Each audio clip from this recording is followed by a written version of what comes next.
Hello students, welcome back to elite mathematics classes. Student, previous lectures में हमने देखा था जो चैप्टर हमारा सर्कल्स था हमने कंप्लीट किया था और आई होप ये वो चैप्टर आपको बहुत अच्छे से क्लियर हो गया होगा। आज जो हम चैप्टर डिस्कस करने जा रहे हैं आपसे वो है चैप्टर का नाम, चैप्टर नंबर 12, जिसका नाम है एरिया रिलेटेड टू सर्कल्स, यानी कि उसी का एक्सटेंशन है यहाँ पे, जिसमें हम डिस्कस करेंगे हम जो अपने सर्कल्स के बारे में पढ़ा है उसका एरिया कैसे निकालते हैं in different kind of situations. So student, start करते हैं अपना lecture. Now we are starting a new chapter that is area related to circles. अब देखो स्टूडेंट, इसमें क्या होता है, हमने अभी जो प्रीवियस चैप्टर फिनिश किया है वो सर्कल ही फिनिश किया है और उसी के एक्सटेंशन में चैप्टर है नेक्स्ट ये, यानी कि इससे रिलेटेड जो एरियाज होते हैं उनके बारे में डिस्कस करेंगे हम। इसमें क्या है आपके पास कि जैसे आप जनरल अपनी लाइफ के अंदर देखते हो आसपास में जो सर्कुलर शेप की फिगर्स हमने डिस्कस किया था आपसे, जैसे हम साइकिल देखते हैं, साइकिल का टायर जो होता है वो सर्कुलर शेप का होता है, बस का टायर हुआ, या फिर घरों में आप देखते हो प्लेट्स होती हैं वो भी सर्कुलर शेप में होती हैं। इसके अलावा बहुत सारी खाने की चीज़ें हैं, यानी कि पापड़ हमारे पास होता है वो भी सर्कुलर शेप में होता है अगर वो अच्छा पापड़ है तो। उसके बाद पिज़्ज़ाज होते हैं हमारे पास, वो भी हमारे पास सर्कुलर शेप में होते हैं। पानी पूरी है वो भी सर्कुलर शेप में होती है। तो नंबर ऑफ फिगर्स हमारे पास सर्कुलर शेप में मिलती है हमें देखने को। अब उन्हीं का रिलेटेड एरिया हमें निकालना है, यानी कि उन शेप्स का एरिया कैसे कैसे हम डील करेंगे वो इस चैप्टर में देखने वाले हैं। ठीक है, तो स्टार्ट करते हैं इस चैप्टर को और देखते हैं इसमें क्या क्या चीज़ें पढ़नी है हमें। तो सबसे पहले जो हमारे पास आता है वो आता है पैरामीटर। पैरामीटर की बात करेंगे हम। पैरामीटर, अगर स्टूडेंट पैरामीटर को देखा जाए तो इसका बेसिक मीनिंग क्या है पहले में वो समझना पड़ेगा।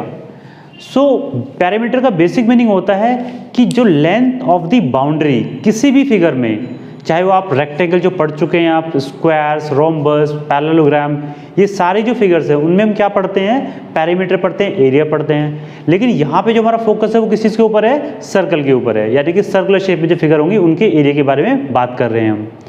तो अगर हम पैरामीटर के बारे में बात कर रहे हैं तो लेट अस से कि ये हमारे पास एक डस्टर है, ठीक है, ये डस्टर हमारे पास है। इसमें ये जो पोर्शन देख रहे हो आप, सामने का सिर्फ पोर्शन देखो तो रेक्टेंगुलर शेप में है, राइट, ये वाला, फाइन।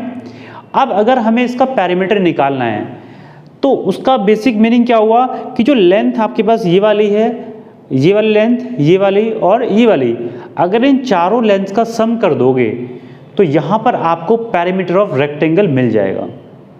यानी कि क्या बेसिक मीनिंग हुआ कि जो भी बाउंड्री लेंथ है, किसी भी शेप की फिगर है आपके पास, उसकी जो बाउंड्री लेंथ होगी वही उसका क्या होगा, पैरामीटर होगा। ठीक है, तो इसकी डेफिनेशन कैसे लिखेंगे, अगर हम बात करें सर्कल में तो सर्कल का पैरामीटर क्या होगा, सर्कमफ्रेंस।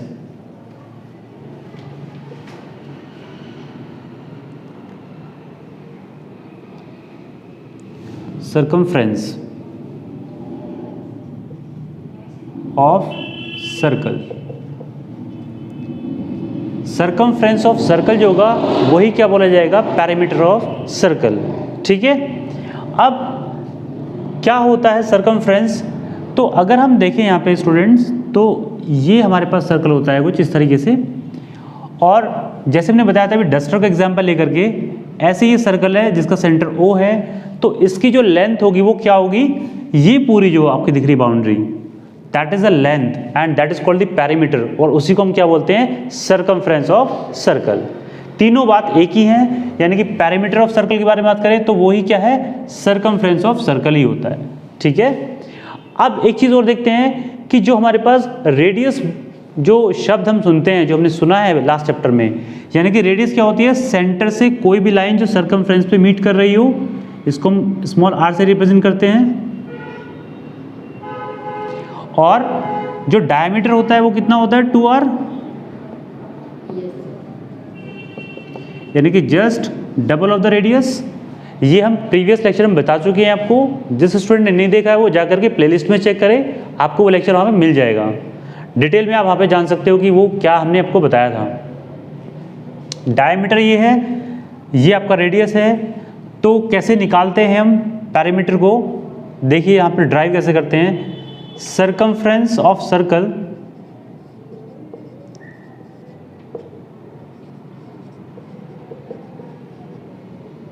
Over diameter.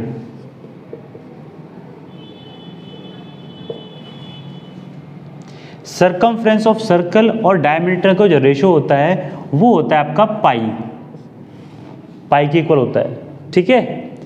यानी कि इसका ये वाला पार्ट हमने लिया और डिवाइड कर दिया इस पूरे डायमीटर से, जो कि 2r के इक्वल होगा। यानी कि अगर इसको ज्वाइन करें यहाँ से, तो जो लेंथ बनी कंप्लीट डायमीटर होगी। तो यहाँ पर इसकी वैल्यू कितनी होगी, पाई आपने पढ़ा है, इर्रेशनल नंबर होता है, ये भी हमने बताया आपको पहले ही। तो सरकमफ्रेंस ऑफ सर्कल कितना निकल के आया, circumference of circle over diameter is 2r, that is equals to pi. Now circumference of circle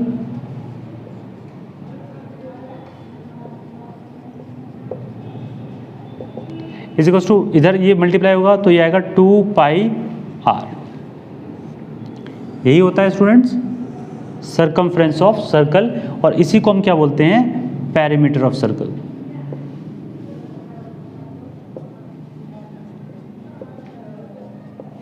यही आपका पेरीमीटर ऑफ सर्कल भी बोला जाता है। आई थिंक ये क्लियर हो गया फॉर्मूला इसका कैसे बनता है। और अगर हम बात करें एरिया ऑफ सर्कल क्या होता है, एरिया ऑफ सर्कल,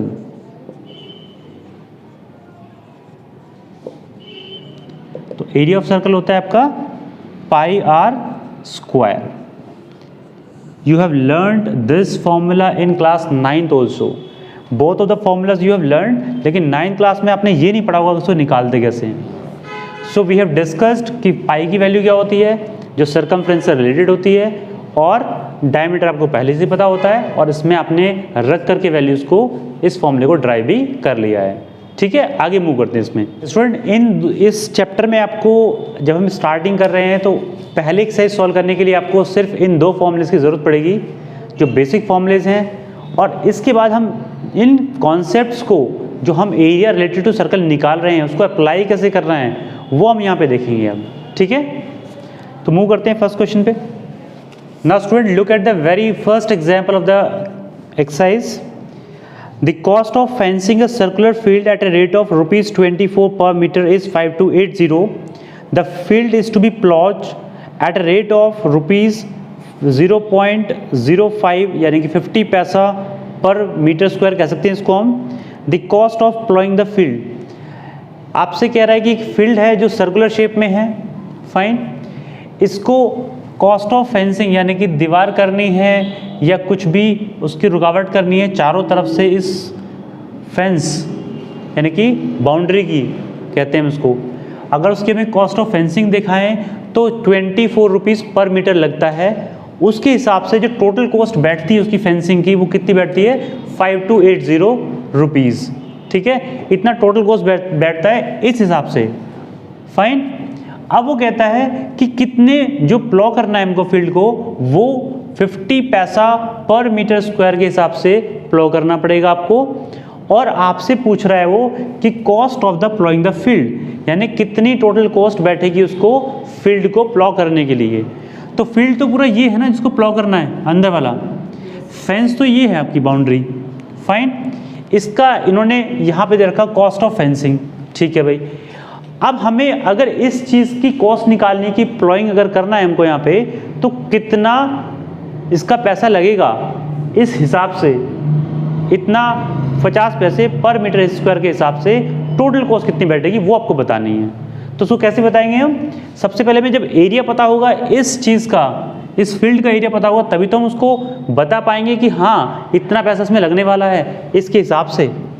क्योंकि यहाँ पे एक बड़ी इंपॉर्टेंट चीज़ है स्टूडेंट जिसको समझ में नहीं आ रहा हो, ये तो है कॉस्ट 24 रुपीज़ पर मीटर, राइट, और यहाँ पर क्या है 0.50 पर मीटर स्क्वायर, यानी कि ये तो लेंथ की बात कर रहा है यहाँ पे, और यहाँ पे मीटर स्क्वायर मतलब एरिया की बात कर रहा है आपसे। तो जब तक आपके पास एरिया नहीं होगा तो उसकी टोटल कॉस्ट भी नहीं निकलेगी, ठीक है। जैसे हम कहते हैं ना कि अगर एक पेन 10 रुपये का है तो 10 पेन कितने के होंगे, सिंपल क्या करते हैं 10 से मल्टीप्लाई कर देते हैं, यानी कि 100 रुपीज़ के होंगे।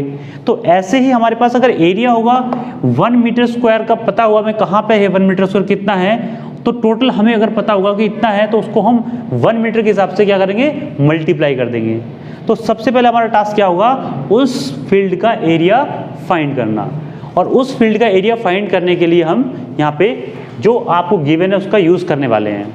तो सबसे पहले आप देखो यहाँ पे, अगर हम बात करें total length of the field कितनी, ऑफ द फेंस कितनी होगी, टोटल लेंथ, यहाँ से सॉल्यूशन स्टार्ट कर रहे हैं। सबसे पहले आप जो गिवन चीज़ें वो इस तरह से लिखेंगे तो आपको कभी जो गलती होने के चांसेस हैं बहुत मिनिमाइज हो जाते हैं, क्योंकि आपको पता होता है क्या आपको गिवन है और क्या आपको निकालना है। ठीक है, so total length of fence, अगर फेंस की बात करें टोटल लेंथ कितनी होगी, और into cost of fencing, cost of fencing पर मीटर, राइट। ये तो 1 मीटर की है, तो 1 मीटर की कॉस्ट को हमने किससे कर दिया, टोटल जितनी भी लेंथ होगी, तो इतने मीटर की लेंथ और इसकी कॉस्ट से कितना आएगा, total cost, right, that is equals to total cost of fencing. ये total cost of fencing equal आएगा, जितनी कॉस्ट बैठ रही होगी। यहां पर टोटल लेंथ हमें चाहिए, वो क्या होगी, टोटल लेंथ, मान लो इसकी लेंथ टोटल है L और उसका पर मीटर का जो कॉस्ट है वो है 24 रुपीज़, और इसका टोटल कॉस्ट कितना है आपको गिवन 5280। नाउ टोटल लेंथ की बात करें तो L is equals to 5280 upon 24, that will come out to be how much, cut कर लेते हैं यहाँ पे इसको, 12 से ही जाएगा यहाँ पे, और 2 दूनी 4 और 2 छिका 12, 2 चौक 8, ये आ गया यहाँ पे 6 से आएगा, तो 2 कम 2 2 3 6 और 2 दूनी 4, ये आ गया, और यहाँ पे 3 से करेगा 2 टाइम्स, तो 2 छिका 12, 2 छिका 12 10, और 3 से भी कट जाएगा ये, यानी कि आपका आएगा 220 मीटर्स। क्लियर, यहाँ पर ही क्या है, length, total length of the fence. अब total length of the fence तो स्टूडेंट यही होगी ना जो कंप्लीट दिख रही है आपको, और ये हमारा क्या होता है, सरकमफ्रेंस ऑफ सर्कल होता है, यानी कि हमारे पास सरकमफ्रेंस ऑफ सर्कल आ गया।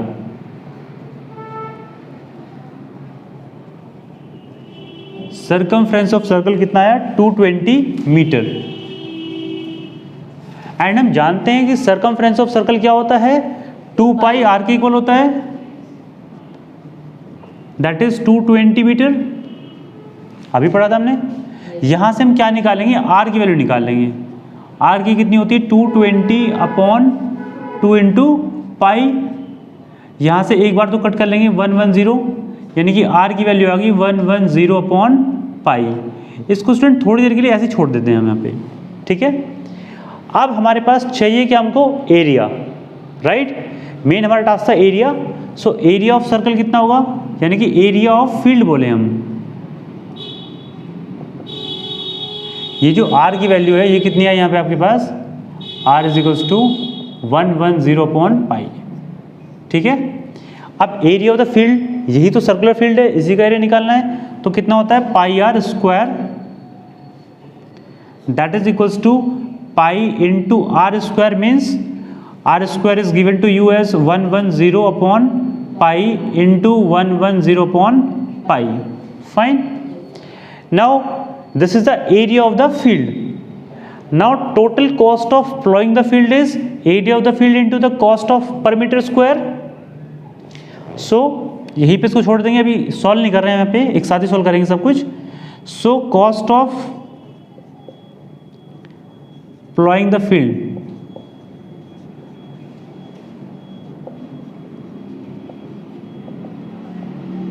that is equals to area of field, area of field into cost of plowing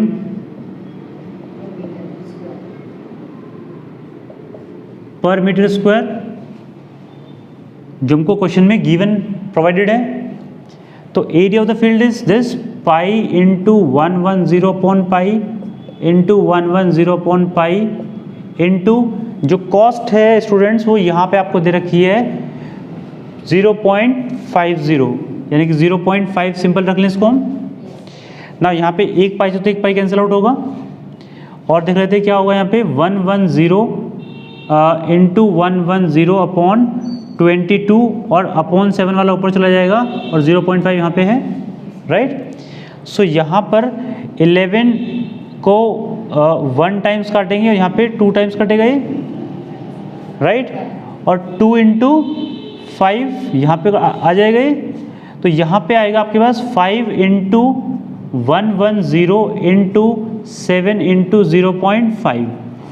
अब देखो यहाँ पे ये एक जीरो यहाँ पे है और एक पॉइंट है यहाँ पे, तो ये कैंसिल आउट हो जाएगा इससे, यानी कि ये भी क्या बचेगा, इस जीरो से अगर हम कहें यहाँ से इस जीरो से ये पॉइंट भी निकल गया, ठीक है। तो 5 5 25 और इंटू 77, राइट। क्लियर है? बल्कि आप ऐसे करो इसको, यहाँ पर ऐसे रखो ये और इंटू 11 ऐसे रखो इसको, क्योंकि 11 को किसी से मल्टीप्लाई करना आसान होता है। तो यहाँ पे अब क्या आ जाएगी ये वैल्यू, इधर लिख देते हैं यहाँ पे 25 इंटू 7 इंटू 11, ये था हमारे पास।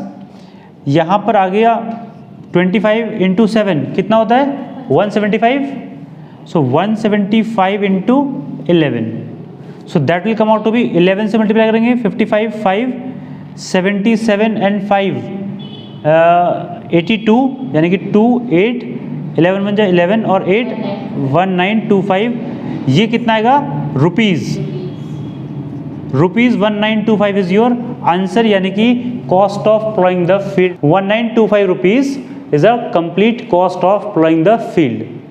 आई होप स्टूडेंट ये आपको क्वेश्चन क्लियर हो गया होगा, राइट। बड़ा बेसिक सा क्वेश्चन था, लेकिन इंपॉर्टेंट है कि इसमें आपको कैसे मूव करना है क्वेश्चन के अंदर, ये सबसे बड़ी और इंपॉर्टेंट चीज होती है। सो स्टूडेंट स्टार्ट करते हैं नेक्स्ट एक्सरसाइज 12.1, और बहुत ही अच्छी ये क्वेश्चन है सारे के सारे इसमें, और बेसिक से क्वेश्चन है। सबसे इंपॉर्टेंट पार्ट इसके अंदर होता है आपको क्वेश्चन को पढ़ना, उसको समझना और उसको फिर डिकोड करना मैथमेटिकली। जो स्टूडेंट इस काम को कर पाएगा वो क्वेश्चन को अच्छे से सॉल्व कर लेगा। बाकी जो छोटी मोटी चीज़ें हैं वो आपको क्वेश्चंस के जब सॉल्व कराएंगे तो आपको बताते रहेंगे कि इसमें क्या करना है, वो कैसे करना है। जैसे प्रीवियस जो एग्जाम्पल किया था उसमें हमने जो आर की वैल्यू थी वहाँ पे पाई की वैल्यू को सॉल्व नहीं किया था, और आपको भी वो at the end of the point जब आप क्वेश्चन को फाइनली सॉल्व कर रहे होंगे, जो भी आपको निकालना है वो सॉल्व कर रहे होंगे पार्ट, तो उसमें वैल्यू सब्स्टिट्यूट करने के बाद वहाँ पे आप उसको फाइनल में सॉल्व करेंगे। बीच में आप उसका सॉल्यूशन नहीं करेंगे, चाहे वो कोई भी वैल्यू बीच में आ रही है, स्पेशली पाई की वैल्यूज़। सो उसको आपको एंड में ही सॉल्व करना है। बाकी इस क्वेश्चन में दिखाते हैं हम कैसे इस क्वेश्चन में मूव करेंगे। तो क्या है फर्स्ट क्वेश्चन, स्टार्ट करते हैं उसको। क्वेश्चन में कहता है the radii of 2 circles are 19 centimetre and 9 centimetre respectively. So student 2 circles आपके पास गिवन है, एक सर्कल की जो रेडियस है वो आपको 9 सेंटीमीटर और एक की 19 सेंटीमीटर है, ऐसा सिचुएशन क्वेश्चन में गिवन है। Find the radius of the circle which has a circumference equal to the sum of the circumference of the 2 circles. यानी कि आपको रेडियस एक तीसरे सर्कल की निकालनी है जिसमें circumference of the first circle, circumference of the second circle is equals to the circumference of the third circle, यानी कि जो भी सर्कल आपसे पूछ रहा है, इसकी रेडियस पूछ रहा है, उसके इक्वल है। तो वो आपको सिचुएशन को रख करके आपको उसकी रेडियस फाइनली निकालनी है। सो सबसे पहले आप मैथमेटिकली कैसे करते हैं स्टूडेंट्स, कि यहाँ पर आपने इस तरीके से ड्रॉ कर लिया। खैर इसकी ज़रूरत इतनी खास नहीं है क्योंकि ये आपको फर्स्ट क्वेश्चन करा रहे हैं, तो आपको पूरी अच्छे से फिगर बना के दिखा रहे हैं यहाँ पे, सो दैट आप इसको अपनी रफ में बना सको या फिर आप अपने तरीके से इसको देख सकते हो कि हाँ मुझे कैसे समझ में आता है। जो इंपॉर्टेंट चीज़ है वो आपको ये चीज़ लाइन लिखनी ज़रूरी होती है। उस क्वेश्चन में बोला गया है कि जो सर्कमफ्रेंस ऑफ द 2 सर्कल्स है वो circumference of the third circle के इक्वल है, उसकी हमें रेडियस बतानी है जिसके वो इक्वल है, दोनों का सम ऑफ द सर्कमफ्रेंसेस। ठीक है, तो अब हमें सर्कमफ्रेंस ऑफ द सर्कल का फॉर्मूला तो पता ही है। सर्कमफ्रेंस ऑफ सर्कल का फॉर्मूला क्या होता है 2 पाई r। तो हमने इसको कहा r1, इसको कहा r2 और इसको कहा सिंपल r। ठीक है। तो यहाँ पे इसके अकॉर्डिंग फॉर्मूला रखेंगे यहाँ पे। So 2πr1 plus 2πr2 is equals to 2π और इसकी रेडियस मानी हमने r, ठीक है। अब स्टूडेंट देखो, सबसे इंपॉर्टेंट होता है यहाँ पर जो ये मेंसुरेशन का पार्ट है, इसमें सबसे इंपॉर्टेंट क्या होता है, कैलकुलेशन पार्ट। जितने अच्छे टेक्निक से आप कैलकुलेशन को कर लेते हो उतनी जल्दी आप क्वेश्चन के फाइनल स्टेप पे पहुँच जाओगे, ठीक है। तो देखिए कैसे करते हैं इसको। यहाँ पे 2π दिख रहा है, यहाँ पे 2π दिख रहा है, यहाँ पे 2π दिख रहा है, तो सब में से हम 2π कॉमन ले लेंगे, यानी कि 2π यहाँ से कॉमन लिया, ये r1 plus r2 is equals to 2πr। अब ये भी मल्टीप्लाई में, ये भी मल्टीप्लाई में, तो ये क्या होंगे, कैंसिल आउट हो जाएंगे आपस में, ठीक। सो यहाँ पे है r1 plus r2 is equals to r। इसका मतलब ये हुआ स्टूडेंट्स, यहाँ पर आपको सिंपली r वैल्यू निकालने के लिए r1 और r2 की वैल्यू को प्लेस करना है। r1 की वैल्यू कितनी, 9 प्लस 19। सो यहाँ पे r की वैल्यू कितनी आ गई, 28 सेंटीमीटर। और ये स्टूडेंट क्या होगा, आपका आंसर होगा, ठीक है। अगर आप इसको सॉल्व करने में लग जाओगे तो बहुत ज़्यादा गलती कर बैठोगे और टाइम वेस्ट कर लोगे और शायद आपका आंसर भी ठीक से ना आ पाए, ठीक है। अब स्टूडेंट यहाँ पे एक चीज़ और इम्पॉर्टेंट देखते हैं कि इस क्वेश्चन में हमने क्या सीखा इससे, ठीक है। हमने यहाँ पे फिगर में ऑलरेडी बनाया हुआ था कि एक छोटा सर्कल है जिसकी रेडियस 9 सेंटीमीटर है, दूसरा 19 और तीसरा थोड़ा और बड़ा बनाया हमने सर्कल, राइट। तो इसका मतलब जब भी circumference of the two circles की बात कर रहे हैं तो उसमें जो दोनों का सम अगर सर्कमफ्रेंसेस का गिवन है तो हमें सिंपल क्या करना है, जो थर्ड सर्कल की जो हमें क्या निकालनी है, रेडियस निकालनी है अगर, तो उसमें दोनों जो प्रीवियस सर्कल्स हैं उनका हमें रेडियस का एडिशन कर देना है, वही इक्वल किसकी होगी, थर्ड सर्कल की रेडियस के इक्वल होगी। यहीं से वो आपसे पूछ सकता है अगर क्वेश्चन को उसको बड़ा करना है कि भाई आप इस सर्कल का, आपने रेडियस तो बता दी, आप इसका पेरीमीटर बता दो और एरिया बता दो। तो ये क्वेश्चन इसके एक्सटेंशन में हो सकता है जिसमें सिर्फ हमें क्या करना है, आपका r का ही यूज़ करना है, यानी कि एक में 2πr और एक में 2πr स्क्वायर। अगर ऐसा क्वेश्चन आएगा तो डेफिनेटली इसको हम डिस्कस करेंगे। आगे मूव करते हैं नेक्स्ट क्वेश्चन पे। Now student look at the question number 2। Similar kind of question है, थोड़ा सा चेंज है यहाँ पे, देखते हैं कैसे करेंगे इसको हम। The radii of two circles are 8 centimetre and 6 centimetre respectively. Find the radius of the circle having the area equals to the sum of the area of the two circles. अब यहाँ पर क्या है कि वहाँ पे हमारे पास क्या था प्रीवियस क्वेश्चन में, circumference of the two circle का जो सम था वो थर्ड सर्कल के इक्वल था सर्कमफ्रेंस के। यहाँ पे sum of the area of the two circles equals to the area of the third circle के बारे में बात की गई है। तो पहले जो सर्कल का जो रेडियस है 6 सेंटीमीटर, दूसरे का 8 और तीसरे का हमें पता नहीं है अभी, उसी का हमें निकालना है। और सिचुएशन आपको क्वेश्चन में ये गिवन आपको। अब यहाँ पे एरिया ऑफ द सर्कल क्या होता है, पाई आर स्क्वायर। तो यहाँ पे आएगा pi r1 square plus pi r2 square is equals to pi r square, क्योंकि हमने इसका तो क्या माना, रेडियस r ही माना है। अब यहाँ फिर से देखो, पाई सब में ही कॉमन है, अब हम डायरेक्टली ऐसे इसको कट कर सकते हैं, क्लियर। तो दिस इम्प्लाइज जो r स्क्वायर है वो that is equals to r1 square plus r2 square. अब देखो स्टूडेंट, यहाँ पे r स्क्वायर is equals to r1 value is 6 square plus 8 square. So this will become r square is equals to, या फिर r is equals to बोले हम यहाँ पे, r is equals to under root of 6 square is 36, यानी कि पहले लिख लेते हैं 6 square plus 8 square. So r is equals to under root of 6 square is 36, 8 square is 64, so r is equals to under root of this will become 100। और जब 100 को solve करेंगे तो कैसे करते हैं हम, under root of 10 into 10, so that r is equals to r will become, एक यहाँ पेयर बाहर आएगा, सो 10 centimetre and that will be your answer. So इसलिए आपको स्क्वायर्स भी कुछ याद होने चाहिए, जैसे आपने यहाँ पे डायरेक्टली स्क्वायर्स को रख के इस क्वेश्चन का सॉल्यूशन निकाल लिया है। आई होप ये क्वेश्चन आपको क्लियर हो गया होगा। सो स्टूडेंट, मिलते हैं आपसे नेक्स्ट सेशन में और डिस्कस करेंगे रेस्ट ऑफ द क्वेश्चंस जो एक्सरसाइज के बचे हैं 12.1 के। और अगर आपकी कोई प्रॉब्लम्स बची हुई है तो उसको कमेंट सेक्शन में लिखना ना भूलें, और वीडियो अच्छा लगा हो तो वीडियो को लाइक करें, चैनल को सब्सक्राइब करें और शेयर करें अपने फ्रेंड के साथ। Take care and bye bye.